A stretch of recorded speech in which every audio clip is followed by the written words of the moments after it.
falar de amor pelo trabalho, o trabalho executado com amor. Para mim, o amor é transmitido pelo que nós chamamos de trabalho. E o trabalho, na realidade, só assume a forma que queremos. É isso justamente que o senhor pergunta. Já não cabe mais a nós decidir o que é o trabalho. Nós ficamos, na realidade, na mão do trabalho. E ele assume fórmulas que talvez sigam os critérios mais significativos e mais verdadeiros. Mas, por exemplo, as pessoas que acham que esse esforço é considerado como forma de vida, como diz Rilke, essas pessoas vão sempre ter consciência e dúvida, e uma dúvida cada vez mais forte, de que talvez a sociedade nem precise mais desse tipo de trabalho. Que talvez isso se torne cada vez mais raro, ou seja, que a pessoa se esforçou, mas no final a pessoa colhe todos os frutos de seu esforço. Eu sei que muitas pessoas chegam a duvidar disso. Existem pessoas que inclusive são levadas à loucura devido a essas dúvidas. Jetzt Professor Miguel Schaier stellt Ihnen die nächste Frage. Professor Camper. Me interessei muito pelo raciocínio montado na sua exposição, né? Porque percebo um grande lado do trágico, né? E simultaneamente o do poético, né? Então gostaria de cumprimentá-lo. A minha pergunta refere-se a uma busca de origem, talvez, do pensamento de vários alemães, né? O senhor e outros a que farei referências. Erich Fromm, né? Ele coloca que o amor é uma forma de arte que exige esforço e conhecimento, né? E nisso tem-se um processo de aprendizado, né? O que poderia talvez ser alguma coisa semelhante ao que o senhor chama de trabalho. Mas, na verdade, eu tenho a impressão que a ideia de trabalho que está em Fromm é alguma coisa que o liga a Marx. Se amor pode ser uma forma de aprendizado a um trabalho, existe um trabalho externo que está nas relações de produção que deveria ser alterado para que esse amor se consumasse. O professor Camper, eu tenho a impressão que, se afastando de Marx, e mais próximo talvez de Nietzsche e Rilke, coloca o amor como uma forma de conhecimento. Há agora uma eliminação da tensão que existiria no Erich Fromm, e o senhor chega a uma unidade. Como é que se resolveria, eu tenho a impressão, como é que estaria resolvido essa separação que me parece que existe no Fromm, quando ele separa trabalho, amor, mas o amor sendo também trabalho, e agora o professor Camper. E qual a sua aproximação com Fromm? Also Erich Fromm hat ja versucht, nach seinen Lehrjahren in der Psychoanalyse, nos anos em que ele estudou psicoanálise, Weg zu finden, ele tentou achar um caminho populäre Lehre von den em que ele aplicou ensinos populares e tentou achar o significado da vida. Mas, a meu ver, ele partilha do mesmo conceito que Rilke no começo da sua vida. Existe, às vezes, uma inimizade, existe uma divisão entre trabalho e amor. E o amor poderia ser um tipo de compensação. Ou seja, que o trabalho, nesse caso, pudesse talvez perder o seu sentido. Mas o que eu quis demonstrar foi que Rilke, antes ou durante o tempo que ele escreveu as suas grandes obras, ainda não tinha esse tipo de conceito. Quer dizer, ele tentava dizer a si próprio que o seu próprio amor tinha se transformado num tipo de trabalho. E o trabalho que ele exercia como escritor e como poeta, ele, na realidade, se desgastava e ficou inclusive doente devido a esse esforço que ele exercia. O trabalho, devido a esse tremendo esforço que ele realizava, se associou ao amor. E só mais tarde, nos dois momentos, vemos um elemento que pôde conviver com os dois. E eu quis apenas transmitir algumas informações que eu tenho a respeito. Eu não sei qual é a posição global dessa situação. Eu gostaria muito de ouvir a opinião dos senhores, mas eu devo dizer que, em relação a esse tipo de reflexão que estamos fazendo agora juntos, um colega, que também escreveu um hino sobre a transformação de todas as atividades humanas em trabalho, ele fez um prognóstico dizendo que talvez estejamos no momento da apoteose do trabalho, talvez se opondo de certa maneira a Karl Marx, mas eu acho que também de maneira muito realista, é algo que se aplica até hoje e que existe em todas as partes do mundo. Mas Junger não se interessa absolutamente nada pelo amor. Para ele isso não é um tema. O que é interessante para Junger é justamente essa grande tensão entre o amor e o trabalho, quer dizer, a divisão, a dicotomia entre os dois e depois a união entre os dois, que é justamente o que Rilke fez numa fase muito importante da sua vida. Cremilda Medina. Professor Camper, Camper, esta dicotomia trabalho e amor que o senhor colheu de Rilke e, enfim, elaborou também no seu próprio pensamento, ela tem um valor, e esse foi muito acentuado pela sua fala, de uma radicalidade poética do trabalho e uma radicalidade esforçada do amor, esforço no sentido de trabalho. Então, o poeta, ele afunda verticalmente nessa radicalidade do trabalho poético e do amor trabalhado, né? Uma vez que o amor é um sim ao outro, uma generosidade, e o trabalho poético é um mergulho, da mesma maneira, também de um sim.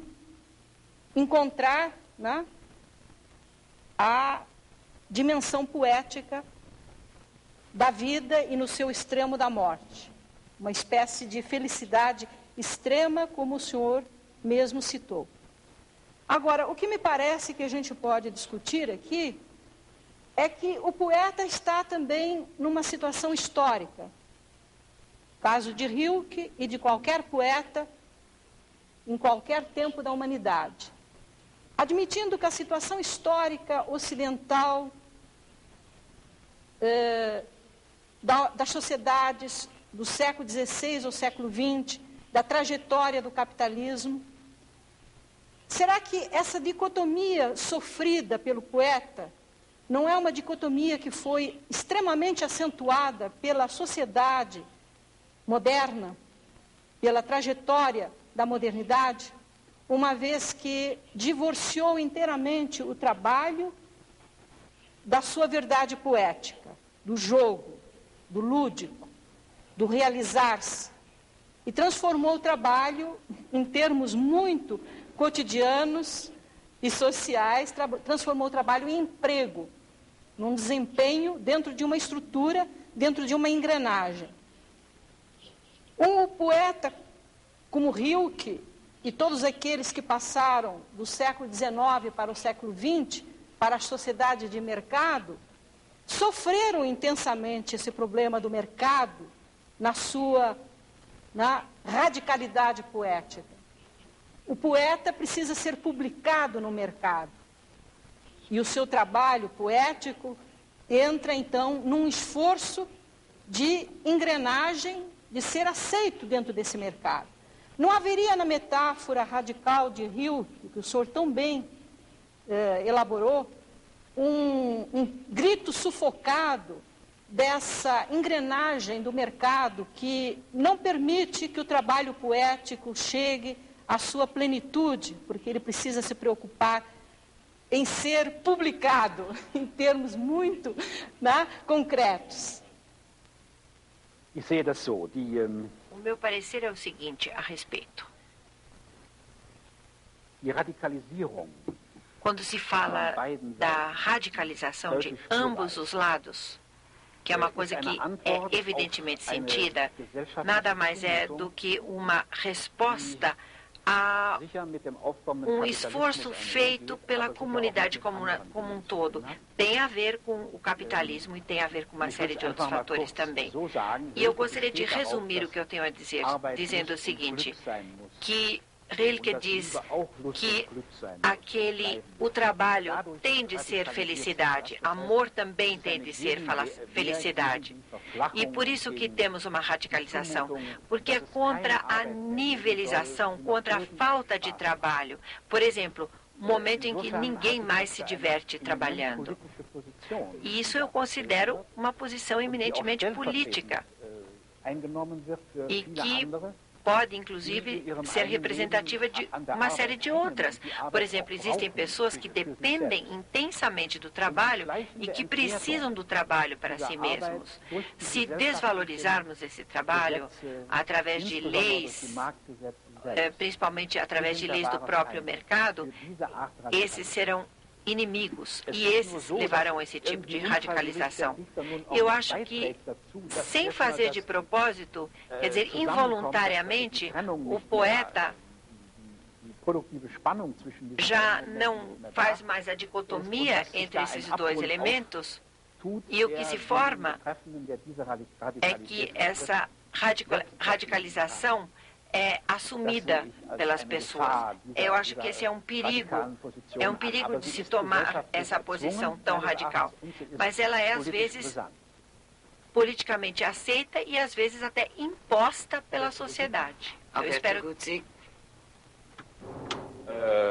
Como crítico de teatro, quando eu fui informado do tema deste debate, eu obviamente comecei a procurar na minha memória dados e fatos ligados a trabalho e amor no teatro.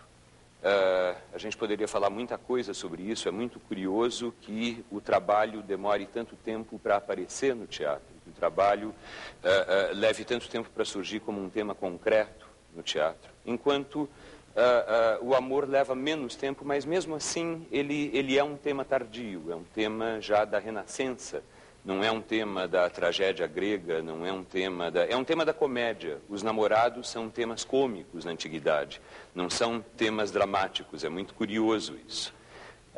Agora, obviamente, eu não poderia deixar de lembrar de uma peça de Shakespeare, Trabalhos de Amor Perdidos, que é uma comédia menor de Shakespeare, não chega a ser uma das grandes obras, mas é uma comédia interessante, divertida, em que ele apresenta Fernando, rei de Navarra, que abole o amor no seu reino para instaurar uma sociedade do trabalho.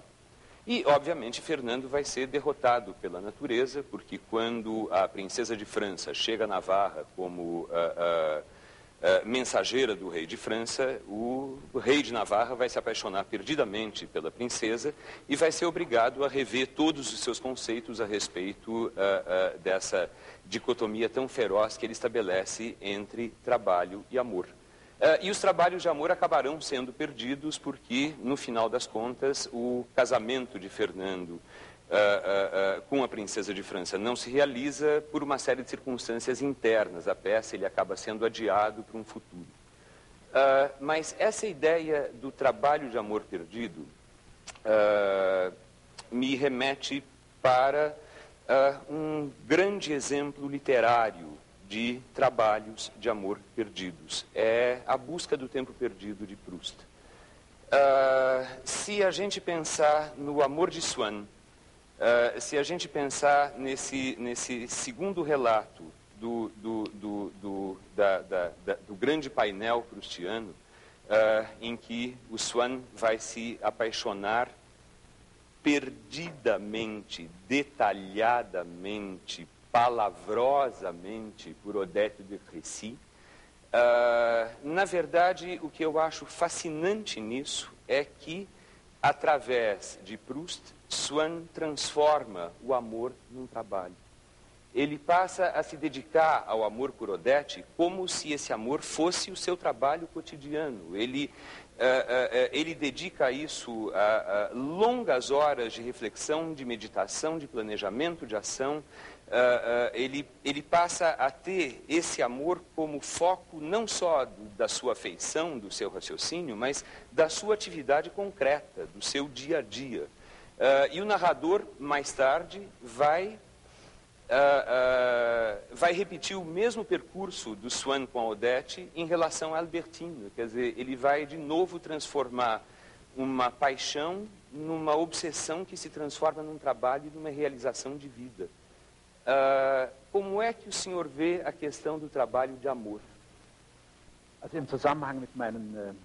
Ainda dentro desse contexto, e ligado às pesquisas que eu tenho feito para esse tema, eu descobri que Rilke leu Proust logo desde o começo e reconheceu Proust como sendo o grande romancista desse século. Ele percebeu isso muito antes de qualquer outro, o que me indica que ele tinha muito bom senso para esse tipo de coisa. Inclusive, ele sabia achar o que era radical. E vocês me fazem voltar a uma coisa que eu falei rapidamente na minha apresentação e que consta do texto em mais detalhe. Mas na radicalização de Rilke, existe uma ligação. Nós podemos falar da regra de Mons, que começou a existir no século XII e XIII, quando se descobriu o grande amor-paixão, amor-passion na França. Porque lá se dizia, o trabalho existe, e existem dois conceitos aos quais podemos nos ater ao mundo, quer dizer, o prazer e a alegria. Antes, eles não podiam nem ser apresentados. Eles só começaram a surgir depois. Depois houve uma concorrência e num dado momento, as duas coisas se unem e aí surge o quê? Surge uma dúvida. Será que o trabalho vai continuar a ser esse poder todo? Será que o amor vai continuar a ser essa potência toda? Enfim, é daí sobre isso que a literatura no mundo todo versa nessa época, eu acho. Erivelto Busto Garcia. Professor, o senhor começou a sua fala dizendo que a sociedade moderna jogou tudo numa carta só. E essa carta era o trabalho. Evidentemente que o trabalho naquele sentido, o trabalho cumprido, que se encerrou o ciclo no começo desse século, da Revolução Industrial. O trabalho, inclusive, como negação. O trabalho como loucura, como falava, por exemplo, o Paul Lafargue, se referindo à loucura que tomava conta dos operários que demandavam por trabalho, que era um absurdo, dado as condições desumanas do trabalho durante a Revolução Industrial, que alguém, em sã consciência, estivesse pleiteando por emprego, estivesse pleiteando por trabalho. É esse trabalho, inclusive, que vai à exaustão, é o trabalho que em Germinal, por exemplo, de Zola, em que a vida se resume unicamente no trabalho, em certos intervalos assim de festa, mas que não é uma festa da alegria, mas é uma festa assim da licença do desregramento, a festa assim de uma espécie de infelicidade que brinca, a brincadeira na infelicidade. Esse trabalho, evidentemente que quando se refere a ele, ele nega, ele é negador do indivíduo, ele é negador dessa capacidade, inclusive, de amar a que o senhor se refere. Me parece que quando o Rilke coloca a dicotomia entre amor e trabalho, ele está lidando com duas categorias, não é? Uma, não é, forjada na Revolução Industrial, que é a ideia do homo faber, do homem que faz, mas faz num contexto histórico um trabalho escravo ou semi-escravo. E, ao mesmo tempo, ele sente, né, dentro dele essa pulsão, essa necessidade de exprimir o homo ludens, né, o homem que quer brincar, o homem que, além do trabalho, quer brincar. Se não for possível no trabalho, né, brincar fora do trabalho. Né? E eu creio que hoje existe uma outra carta, que é essa carta que não está no trabalho, né? Que é o fora do trabalho, o não trabalho. O não trabalho como espaço também de realização, embora se possa dizer que seja uma realização substituta, não uma realização essencial. Eu gostaria apenas que o senhor comentasse esse tipo de colocação. Das Spiel war seit eigentlich Anfang der Kultur. O aspecto lúdico, sempre no início da cultura, na realidade era um contrapeso.